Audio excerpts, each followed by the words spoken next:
Hello, everyone. My name is Jacek. I'm, as been told, I'm a research engineer at Allegro. Yeah, and I'm Misha, and I'm also a research engineer at Allegro, surprisingly. Today, we would like to talk about reinforcement learning and utilization of the offline data. We assume that you have some experience with machine learning and you have some idea what reinforcement learning is. But to make sure that we are all on the same page, we will start with a brief recap about reinforcement learning. We will explain the difference between online and offline reinforcement learning, talk about problems, solution, potential applications, and research directions in offline RL. And at the end, we will talk about machine learning and reinforcement learning in Allegro. I would like to start with the explanation, why did we choose such topic, utilization of the offline data in RL. And we choose this topic since we believe that utilization of the historical data is the first step to production-ready RL. This is the starting point where you can try to apply RL without the environment, without any interactions before the deployment. And with offline RL, which is a type of reinforcement learning algorithms trained only using historical data, you can try to apply RL safely and in an affordable way, since it would bridge the gap between RL and supervised learning. So, yeah, we know why we are here, and we can start with the basics. So, the first question we need to answer is, what is the goal of reinforcement learning? And the goal of reinforcement learning is to maximize the expected return in the environment by taking optimal actions in the encountered states. So, in other words, we need to train an agent which, in a given state, will perform action which in the future will provide him with the maximum return. Okay, so we can now look at the examples, and the first thing which could come to your mind could be solving a computer game like one of the Atari games. So here our goal is to score as high score as possible by taking actions based on the screen state, which shows the state of the game. And the other possible examples could be managing an investment portfolio, controlling a robot to perform certain tasks, and so on and so on. Since we got some intuition, we can try to name components of the reinforcement learning. And here in the graph, you can see an agent and the environment. Agent interacts with the environment, and the agent here could be an Atari gaming program, and the environment could be the game engine that cares about the rules of the game and possibly the opponent.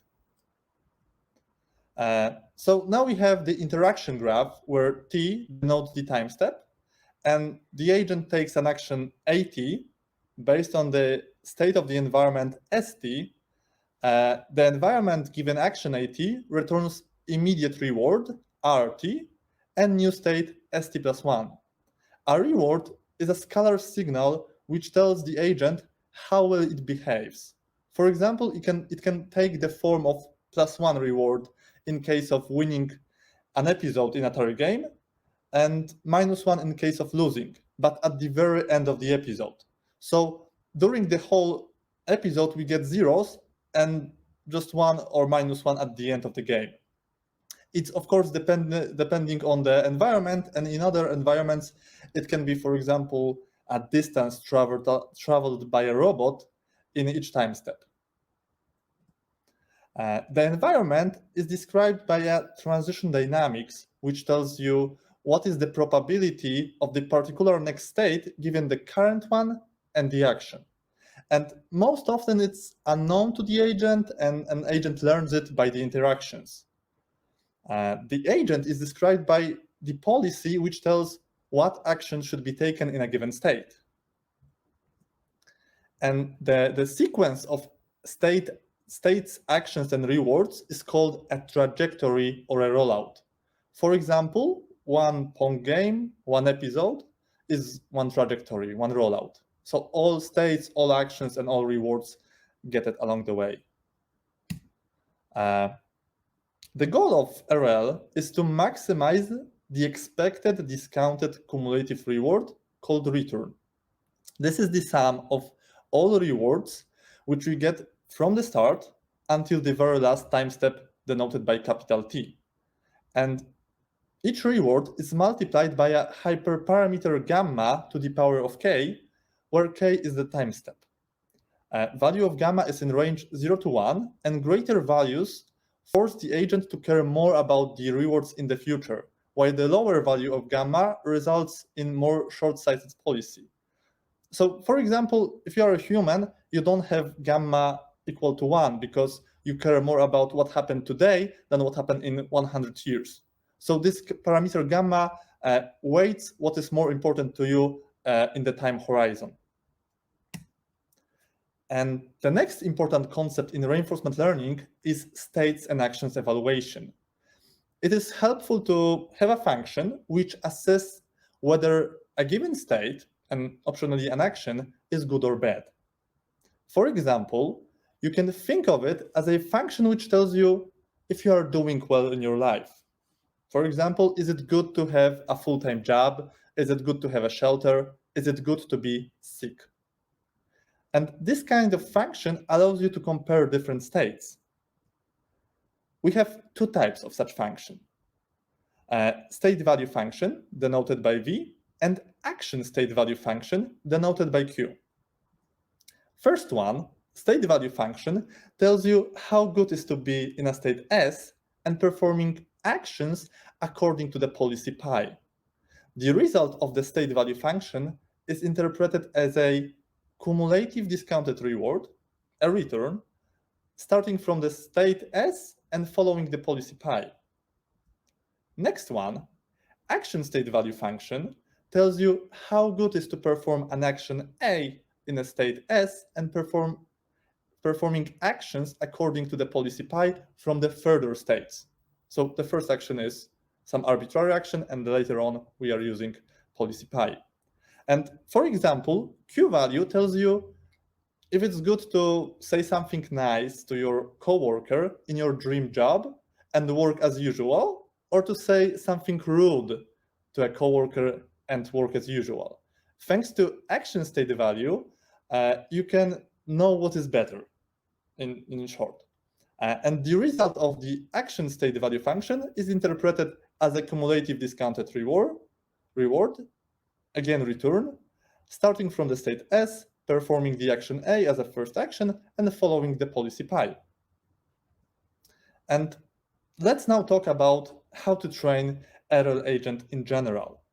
And here we can see the online on policy training. And online means that we have access to either an environment or a simulator. And on policy means that we are training on trajectories collected by the trained agent. So here we cannot use data from a random agent or a human expert or even previous iterations of the agent. So first, we collect trajectories using our current policy. When we collect enough data, we apply all gathered trajectories to update the policy, and we repeat the process of collecting the data with a new one, k+1, again, collect enough rollouts, again, update the policy, and so on and so on. And the difference between on policy and off policy is that in off policy algorithms, we can store past experience. We have a replay buffer, which stores trajectories not necessarily collected by our agent. It can be, for example, an expert data or a random data, and so or just suboptimal policy. So it's really close to offline RL, but it isn't yet true offline RL. So once again, we collect some trajectories with our current policy. We add them to the replay buffer. Then we sample some trajectories. We don't take the whole buffer, and we update our agent. Then we deploy it once again, the newer version, collect new rollouts, add it to replay buffer, sample, update, and so on and so on. So let's stop now. Let's stop and think if we always should use RL in the environment directly. Should we always allow the randomly initialized agent, so basically a random agent, interact with the environment? And what about the cost of the interaction? What about the risk of the interaction? And there are areas where we cannot let RL agents learning from scratch. So it's for example, healthcare. It's about human lives. There's no room for exploration here. We need to exploit what we know to save lives. So the question here is, how can we get fully trained algorithm without learning in the environment? And the answer is by utilizing offline data in RL, obviously. Since there is no environment necessary during the training. In offline RL, instead of access to the environment, we have access to the historical data, to the offline data. And it looks like the following. We have some data collected either by a human expert, maybe by some heuristic or a suboptimal policy, or even a random policy. It doesn't really matter in terms of training, but of course, data quality matters. But in all cases, the training procedure is the same. In the graph, you can see some behavior policy collecting trajectories, current state, action, next state, and reward, and so on and so on. We store all these trajectories into the replay buffer and learn a policy using offline algorithm. After completing the training, we deploy our agent, our policy, and this is the very first moment when offline RL algorithm is interacting with the environment directly. So we can learn our policy without any interactions. And then we can deploy and start to, have not random agent in the environment. But why don't we use supervised learning here? Why we have some states and action taken in the states. Why don't we need offline RL? And the idea to use supervised learning is reasonable, but it doesn't really work. And before we explain what is wrong with supervised learning, let's think how we can apply supervised learning here.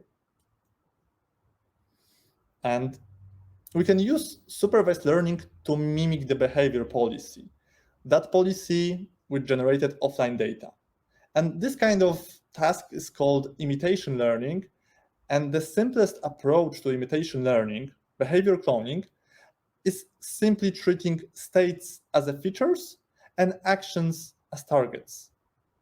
And as you can see, we skip reward here, so it isn't the best, as you can imagine. And yeah, obviously, this approach have two major drawbacks. First, the trained agent will be as good as the behavior policy at best. So for example, if our data were generated by the random agent, we'll end up in the random agent. So supervised learning won't fix this problem. And secondly, if our imitation of the behavior policy won't be perfect, we can make small deviations from the behavior policy, and we will end up in these errors will accumulate, and the agent will end up in a novel state out of distribution. And as you can see in the graph, it basically won't recover if it gets to this novel state. So that's about the usage of the supervised learning in such applications. And now Misha will talk more about offline RL. Yeah, so starting talking about offline RL, I will go through the first question, which is the difficulties of offline RL. So why this problem is difficult? Maybe we can just use standard RL algorithms in this setup. And as was shown before, of policy algorithms already supposed to work on the data sets collected by different policy, right? So let's see what we need to change in off-policy setup to apply it to the offline case. And the first part we should replace is to, instead of using replay buffer, which constantly filling with some new rollout data, we will use static offline data. Another change we need to do is to break the feedback loop. So we will not have any interactions after each training step with the environment. We will not interact with the environment. We will learn only on this offline data. And as you can see, we already have the same scheme as Jacek shown before. So this is the same as offline RL. So looks like it could be doable with off-policy algorithms to simply apply them in offline case, and they will learn something. But would it work in practice? And the answer in this question is no. In practice, algorithms performs poorly and work only under perfect conditions, which in short are to have the perfect behavior policy, which we can mimic and go already in a good states, and also have extensive coverage of the state action space, such extensive that we will know about each state action pair based on our offline data. And these assumptions are pretty unrealistic in practice. So we have, in practice, off-policy algorithm will not work as well as we expect. And the reasons for that are, first, it's a distribution shift. Distribution shift, overestimation of Q values, and the lack of error correction. And if we all sum these issues in one sentence, they all appear due to the fact that our agent that we will learn will move too far from the historical trajectories. Also, in addition to these problems, which are related to RL training, we have extra problem on the side, which is the evaluation of them.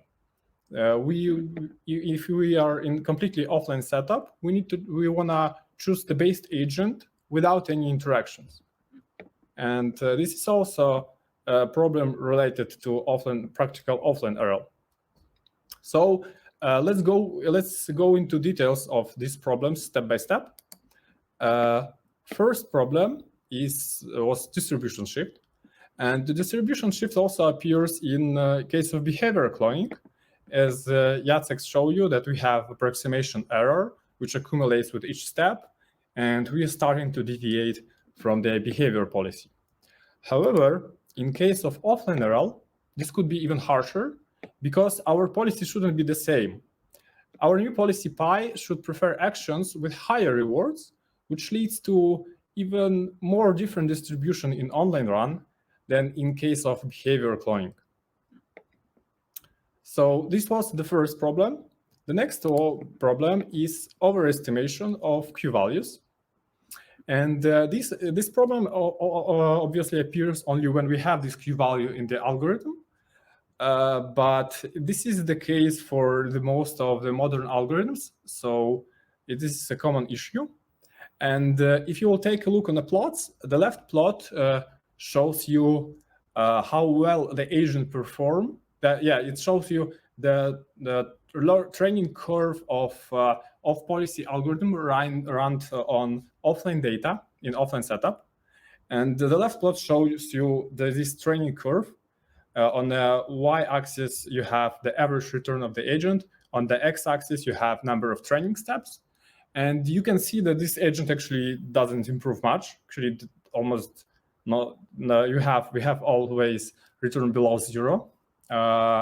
And on the right plot, we can see how this agent thinks it performs, which is expressed in log of Q value, which shows us the expected return for this policy. And on this plot, this different colors means different number of samples in the offline dataset. And you can notice that even with larger datasets, problem still appears. We reduce slightly this overestimation, but still we have log scale of Q, and overestimation is huge. So what is the reason of such overestimation? The reason is that in practice, when we do Q-learning, we have bootstrapping together with max operation. And the intuition behind max operation is that we assume that our policy will take actions with the highest expected reward in the future. That's why we have the actions which are with the highest Q values in the next step. And the problem is that we use this value with max operator as a target target for our Q value. So effectively, because we're picking this as a target, and it has max operator, we have the target for our model that has the biggest positive approximation error, or one of the biggest, if in case we're sampling somehow. And during each update step, we basically accumulate this error more and more. And if our algorithm will have access to the environment, it has a chance to correct this error by the interaction, by checking how actually how actual reward in this state and the long-term return looks like. But and in offline setup, obviously we cannot do that. And the last problem related to RL algorithms is lack of error correction. And intuition is the following. In online setup, agent can try certain state action pair and evaluate it somehow. So on the plot on the left show you a case of online RL setting. You have these green dots, which are expected return that algorithm expects it will achieve. And the star is actual return. And in online RL setup, we can be wrong, but we easily verify it within the environment. However, in offline case, we simply don't have the access to the environment. So if we are wrong, we will still be wrong. And this is a big issue because we will deviate from the distribution and have these wrong assumptions about the performance of our algorithm as well. And yeah, we need to avoid this problem somehow. And the last problem, which was mentioned as the extra problem, slightly outside of the whole offline RL engineering, is choosing of the best policy. Let's say we have several policies produced by different sets of hyperparameters, and we need to choose after training several agents. We need to choose the best hyperparameter sets to deploy it. And in the best case scenario, we would like to evaluate it in the environment. However, if it will be the practical setup, probably we will not have access to that. Or like if we want to do offline RL, we want to do this completely offline and don't want to interact with, for example, in the healthcare, and increase our costs. And the answer for this problem is called offline policy evaluation, which tries to tackle this problem with different approaches. And this is slightly outside of the topic of today's presentation. So I will just mention that because it's an important issue in case you want to use offline RL in practice. And in current research of offline RL, if you will take a look on the papers, you will see that this problem is treated as a separate one. And the authors usually use environment for the purpose of evaluation. So it's, let's say, they slightly cheating because some algorithms can benefit more from the fact that you can tune the hyperparameters online. Okay, so after I listed all of these problems, the obvious question is, so how we can solve them? What we will do if it's so complicated? And as I said before, all of these problems appear when the agent moves too far from the historical trajectories. And the solution could be, for example, if maybe even like one of the straightforward solution and intuitive to us is to enforce the agent somehow to stay close to the historical data. Then we will not have all the issues listed before, or at least we will reduce them. Now we have a chance to do better in offline case. And what specifically we can do? There are several approaches in common approaches in offline RL, which are either constraint our policy that we are learning directly, or use uncertainty or world model, which we can use later to constrain our policy implicitly. And also another way to implicitly constrain our agent is to constrain our value function, which in practice usually we constrain Q function because it's used in most of the algorithms in offline RL. So let's go into the details of these methods. Yeah, as I said, the first was policy constraint methods, and the idea is straightforward. We have, let's say, we train the policy pi, and we just push it to closer to pi beta, which generated offline data. So we straightforwardly reduce this distribution shift. And in addition to tackling the distribution shift, we also, by keeping the policy close to the offline policy, we reduce error correction problem because the chance of taking unknown action decreases as well. And an example of such policy constraint methods is the algorithm called BRAC, or behavior regularized actor critic, which add auxiliary laws that restricts our policy. And the example and the loss is added. You can see the example of this on the slide. You have J of pi theta, which our policy gradient loss, standard offline RL loss when we train the policy, and we just add additional term, which is divergence between our policy pi theta and the policy that generated the data pi beta.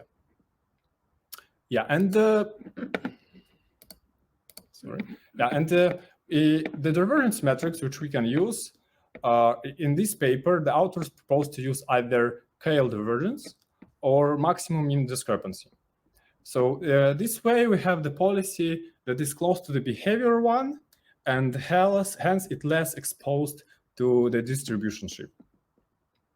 Okay, so let's take a look on the next type of methods where we use model-based, when we apply model-based approaches and uncertainty.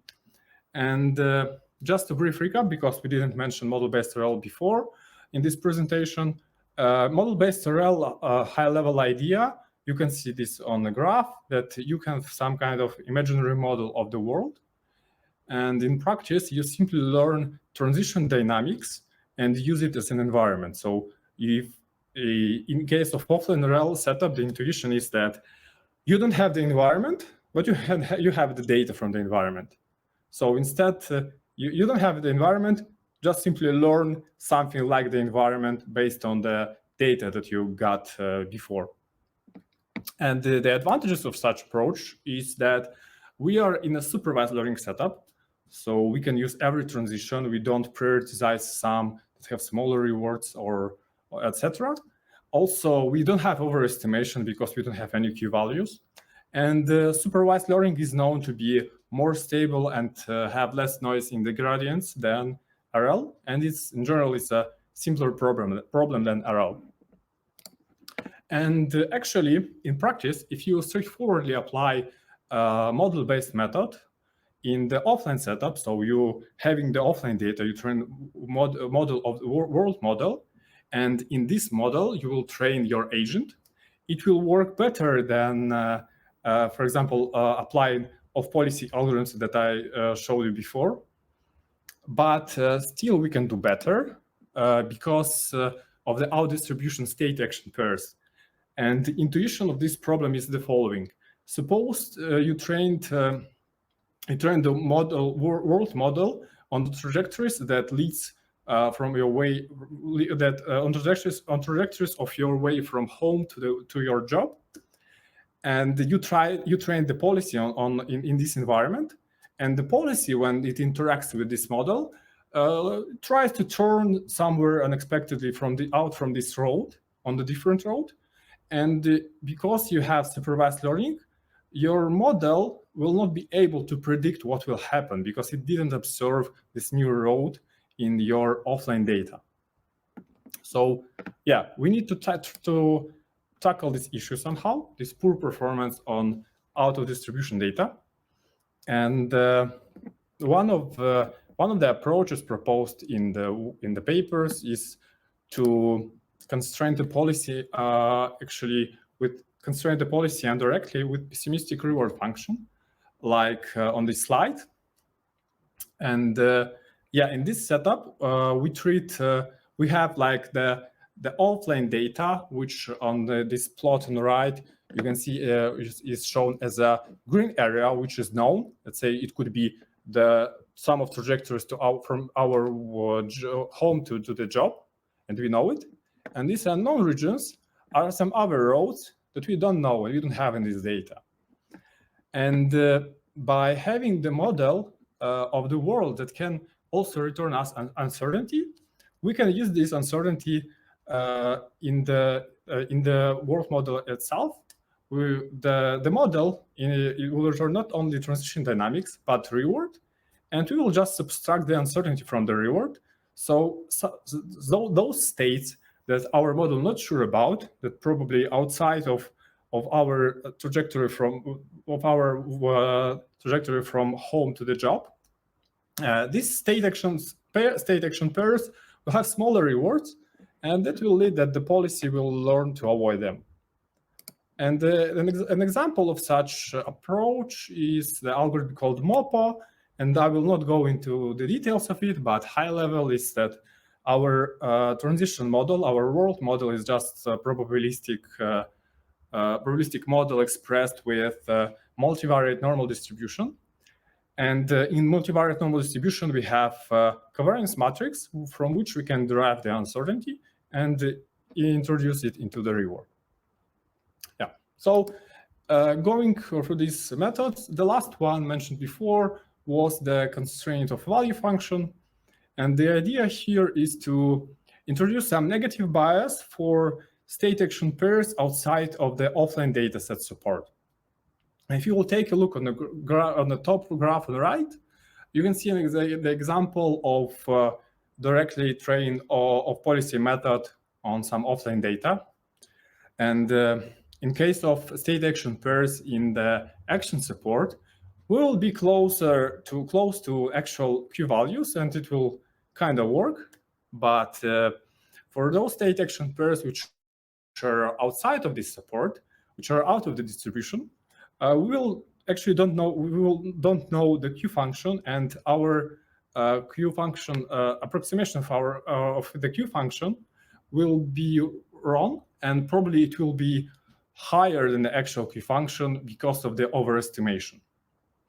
And if in case we will make this Q function somehow conservative somehow, we will push all of the Q values for all state action pairs outside of the distribution down.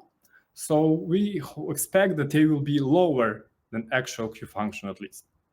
And hence the policy, in this way, we tackle two problems. We tackle distribution shift because we have higher Q values only for in-distribution actions.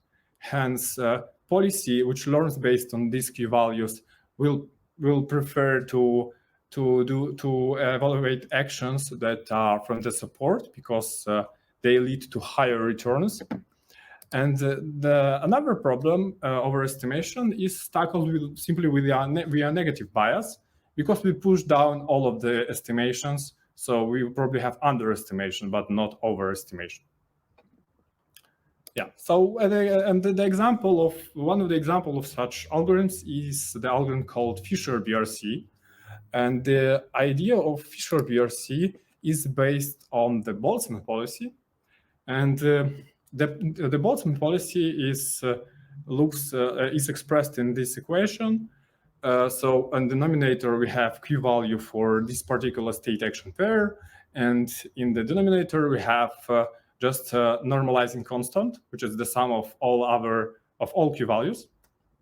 And intuitively, the Boltzmann policy just select the Boltzmann policy is a probabilistic stochastic policy that that select state action pairs with probability proportional to its Q value.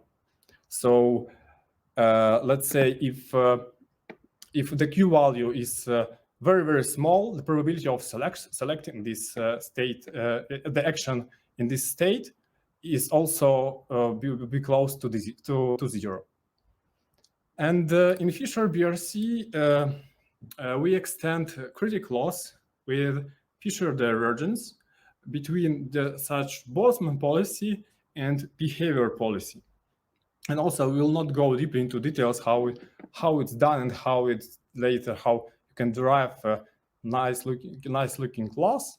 I will just tell you the intuition, and the intuition behind it is that we are learning Q values proportional to the probabilities in the behavior policy. So as I said, so in this case, we will learn, for example, if some state action pair appears rarely in our offline data set, it should have small Q value, because according to the Boltzmann policy, it has small probability. So it's like a reverse dependency from what I told you in the Boltzmann policy. And that leads actually to conservative Q values, because for load out of distribution Q values, we need to have small probability of selecting it, which means that we need to have small Q values. And as a side note, just like the interesting fact showed in this paper is if we will use something else. For example, if instead of Fisher divergence, we will use scale divergence, we can derive another offline neural algorithm called CQL. Okay, so we will went through all of these methods, and let's do a brief summary. So as was mentioned before, all of these problems appear when the agent moves too far from the historical trajectories.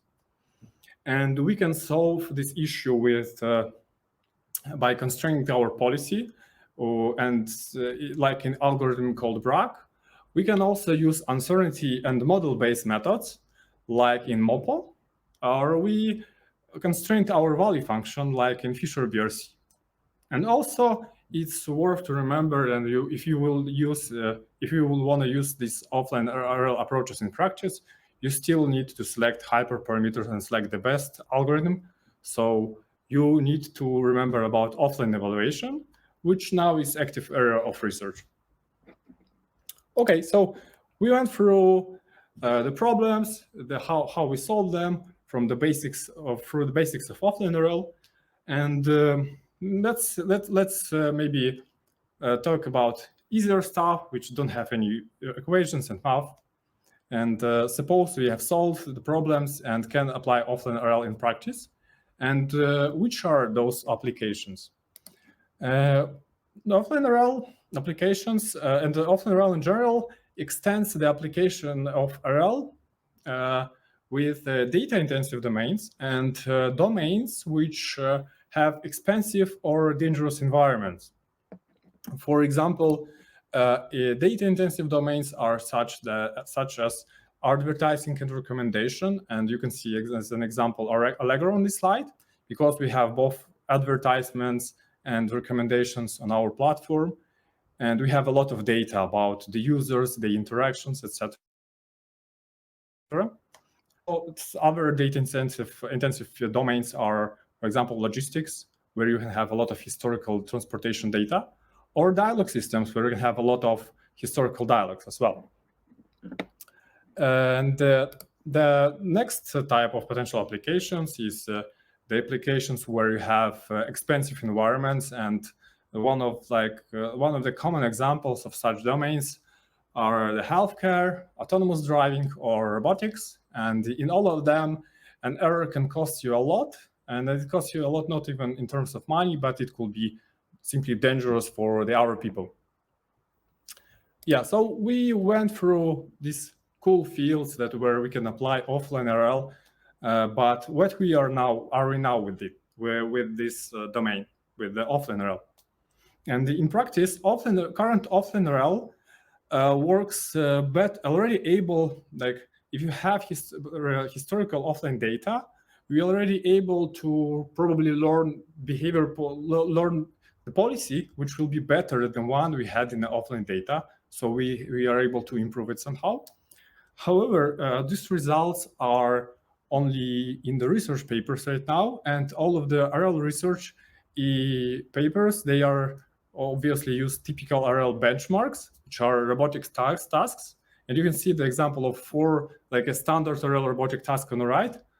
So it doesn't look like a healthcare or advertisement, and we simply don't know how well it will perform in such domains. And it's an open research question for the future. Maybe for some of you, of the listeners, can answer it recently in a short, and we'll present it next year. Okay, so going for the prospective research directions, what else we can do? What our research directions are interesting, at least from our perspective. And obviously, the first one is the further development of the algorithms, because in the this year paper listed on this slide, for example, authors shown that all of these complex Boltzmann policies, etc., probably are not necessary, because in their paper, they simply took off-policy RL, imitation learning, and just combined these two losses.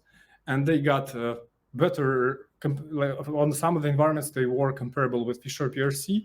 On some, they was even better.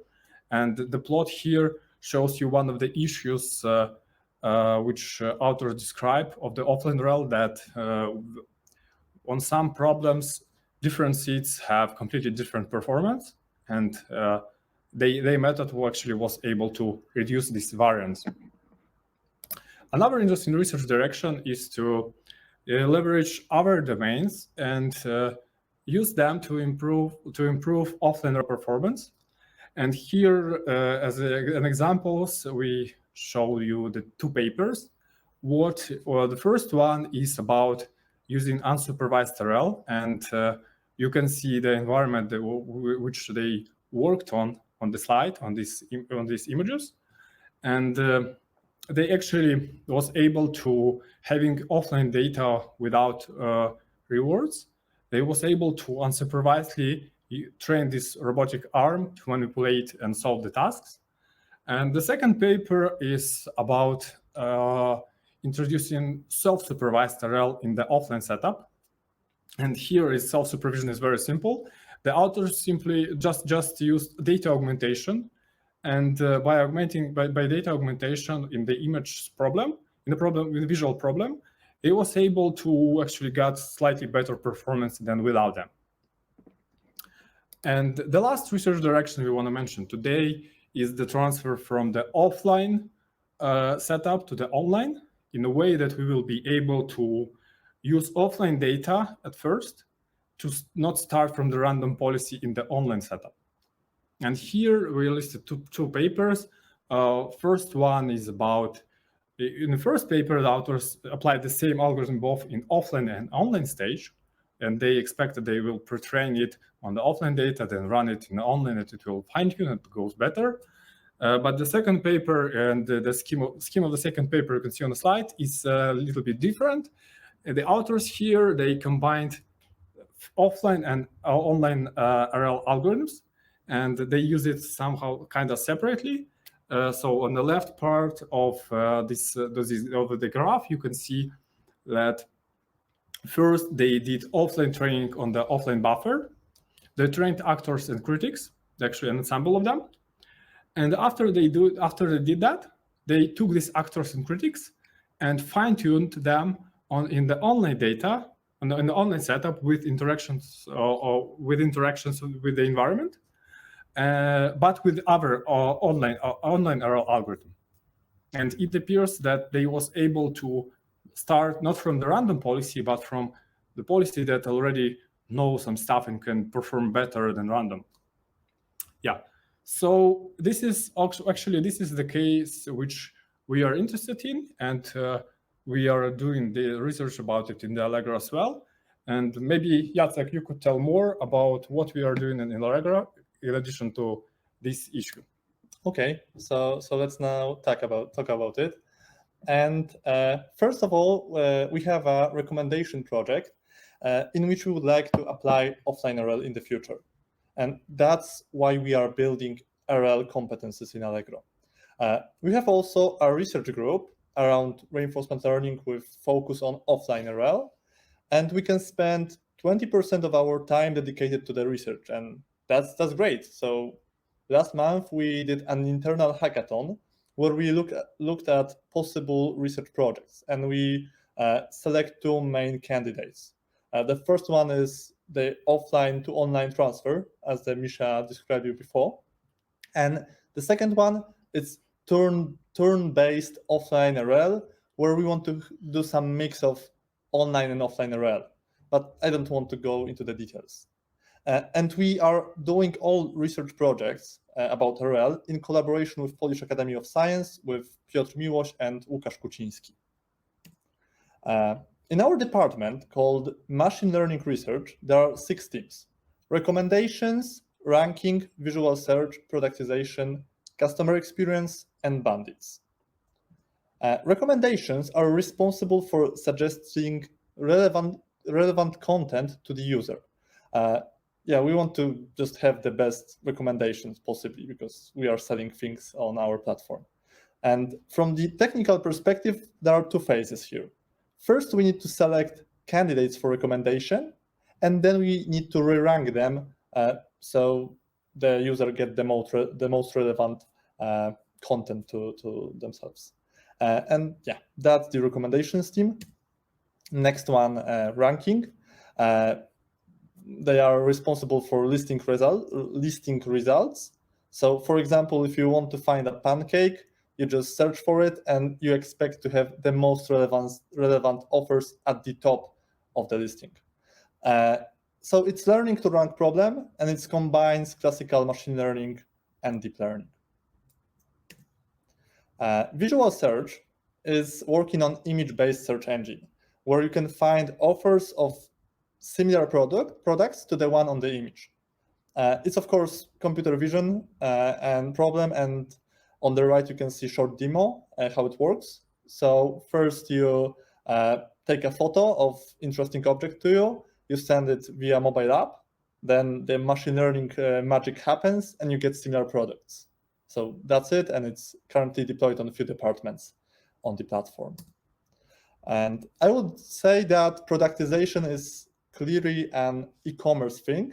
It's about the offers and the products. So for example, on the right, you can see the problem of the wrong category for an offer, since we have here rain boots and there are in other category instead of rain boots category. So for example, we train a model to move offers to the correct categories.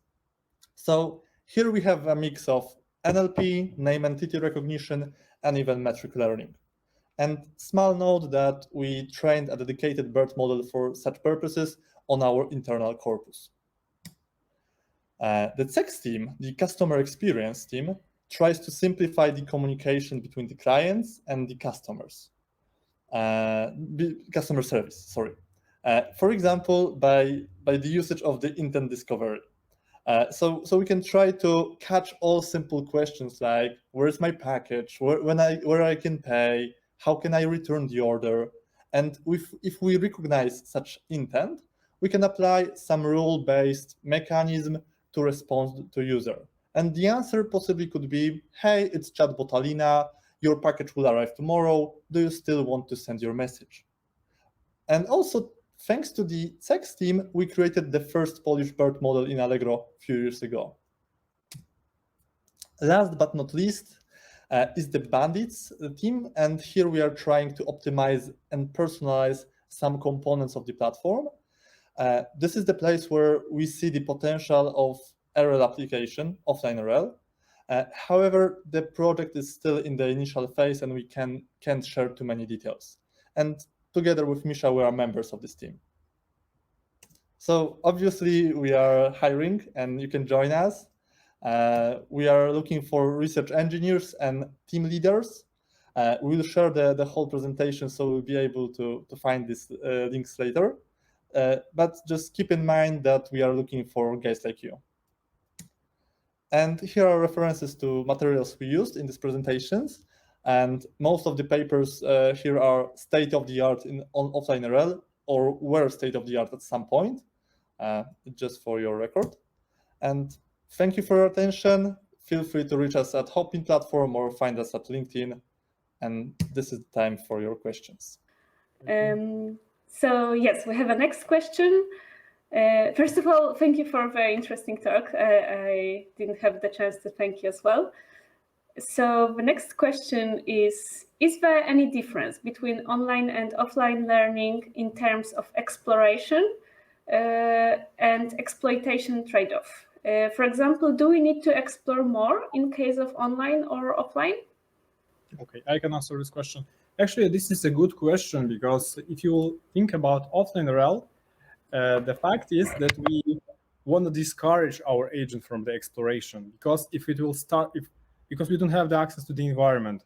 So it's completely different setup. In online case, you want to explore, you want to check out how well the states are behave, etc. And in offline, you want to be conservative and don't go out of this of your offline data distribution. And actually, this could be one of the challenges of switching from offline to online setup, because when you apply offline algorithm to the offline data, you're training not to deviate from your state actions from historical data. And when you run this online, or even with the other algorithm, your policy from the beginning will be biased to stay in this support, and you need to bridge somehow out of this limit. So maybe I will add the example which we did recently. So for example, if you have two offline data sets, one is created with behavior policy, which was some suboptimal policy, and you had a random data set generated by a random policy. In our experiments, it turns out that the random data set was better because it has a better coverage of the data of the basically environment. And in case of this suboptimal policy, there was only some trajectories, but not the coverage of the whole state space. Yeah, but it's very specific, problem specific, and some problems it could be the case, and some not. Okay, that makes sense. All right. So the next question is: what approach is used to obtain behavior policy from pure historical data? Do you use supervised learning or RL? So the behavior policy, maybe I will answer. Okay. So the behavior policy is given. You just get an offline data set, some historical data, and you don't really always know what the behavior policy was. And you can try to estimate somehow, or try to do some KL divergence estimation between your policy and the distribution of some actions in given states. So you don't really know what the behavior policy is. But maybe in case you want to use behavior policy, like you want to apply KL divergence or something, and you don't have this behavior policy, you have only the data set, you need to learn it somehow, obviously, and usually it's done with supervised learning, which like the imitation, it's done with imitation learning, which is like maybe could be a supervised learning, but in a way that you learn not the actions as a prediction, as a value which you predict, but you learn to predict the probabilities of the action. And then you have the similar instance as you will have in case you train standard RL. Yeah. Okay, this explains a lot. Another question is it possible to gather the offline data from multiple agents? And how could you ensure the correctness of such a multi-agent data set? So maybe I will answer. Right. The goal of offline reinforcement learning is to utilize any data. So of course, there is such use case where you have, for example, data set done by some random exploration, by some suboptimal policy, maybe some expert, and you can combine it together. And this data quality, it's not like explicitly saying how good your offline policy would be. So you don't look at the correctness of this multi-agent dataset. I think it could be a research direction, how to make sure that your offline dataset is diverse enough, it's explored enough. Like this is some kind of research direction, and yeah, but you can combine multiple sources of the offline data. Yeah, it's hard to define the correctness of the data set actually, because you're in an offline setup and you have only this offline data, and you actually don't know whether these data are good or bad. This is simply the best you get. So only metric which came to my mind is like if you have offline data set and you can train an algorithm which is better than the best which created this data set, I would say that this data set was good, and this is the only thing which came to my mind. Or Okay. the policy that's already perfect and you cannot do better. Okay, that makes sense. Okay, I think that will be the last question for today. So somebody writes that I think I have missed the point of offline RL. Why do we want the agent to stick to our offline policy? Wouldn't it mean that he can't perform better than that? For example, when the policy is random. Okay, so I can answer this question. Yeah, actually, we are not sticking our policy to the offline policy, because this is the case of imitation learning. We want it to be the same. We are sticking only to the distribution of the state and actions.